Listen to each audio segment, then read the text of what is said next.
Bom dia, eu me chamo Fernanda Pereira Silva, sou doutoranda do Instituto Oswaldo Cruz do Rio de Janeiro, da pós-graduação em Ensino e Biociências e Saúde e vim apresentar o trabalho Falando de Chagas, Consciência e Arte, relato de experiência da reestruturação de um jogo da memória para a educação e saúde.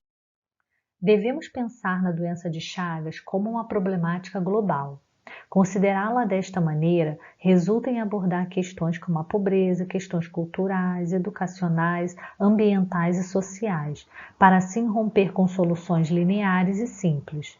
Para a compreensão da problemática multidimensional relativa à doença de Chagas, devemos considerar 4 dimensões que atravessam a doença e interagem entre si dinamicamente, assim como podemos ver na figura do quebra-cabeça caleidoscópio.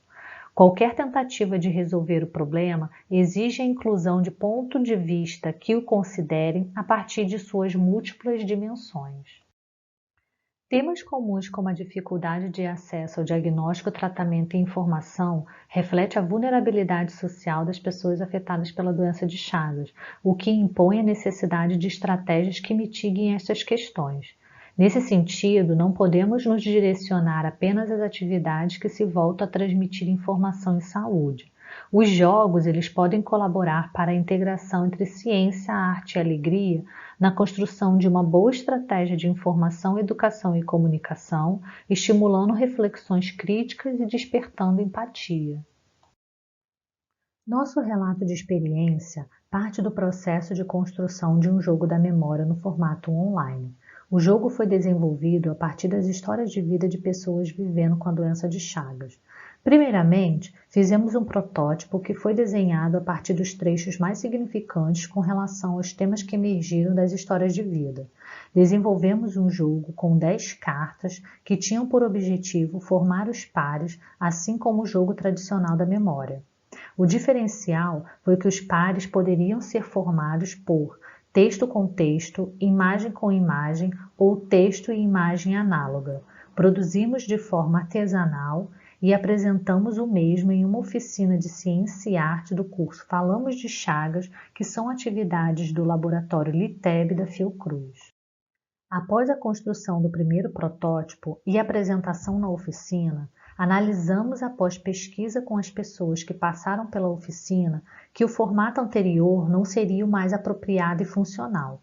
Então construímos um modelo de carta que o texto e a imagem estivessem no formato da mesma carta. Levamos o jogo para ser apresentado nas oficinas do Expresso Chagas, outra atividade do laboratório LITEB Fiocruz, e observamos que o formato atual ficou interessante e mais apropriado para o nosso objetivo. Devido à pandemia da Covid-19, as atividades presenciais sofreram impacto e por isso observamos a necessidade de uma alternativa virtual. E assim, reestruturamos o jogo da memória para uma versão online. Construímos um jogo online em formato web de fácil acesso, onde são exibidas 12 cartas, composta por ilustração e trecho das histórias de vida. Contudo, o jogo possui 21 cartas que são embaralhadas a cada nova partida, possibilitando que novas cartas sejam exibidas. Para fim de conhecimento, ao final de cada partida, o jogador é convidado a conhecer a galeria com a exibição das 21 cartas, assim como podemos ver no vídeo do jogo online.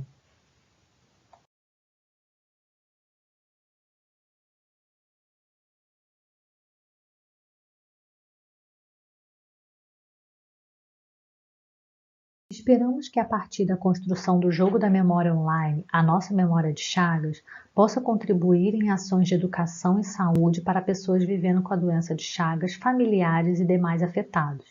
Que o recurso educacional proposto possa ser útil aos profissionais de saúde e educação, que possam ser utilizados em salas de espera, salas de aula e em outros espaços compatíveis com atividades lúdicas para proporcionar informação, bem-estar e interação social.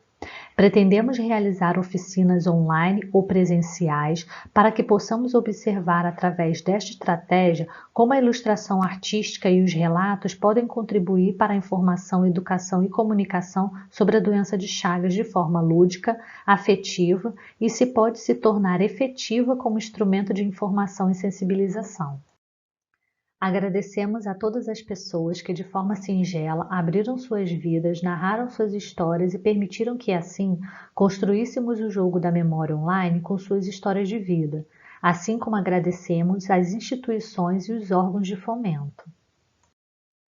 Aqui temos a bibliografia do trabalho e agradecemos por essa oportunidade e pela apresentação de hoje. Muito obrigada.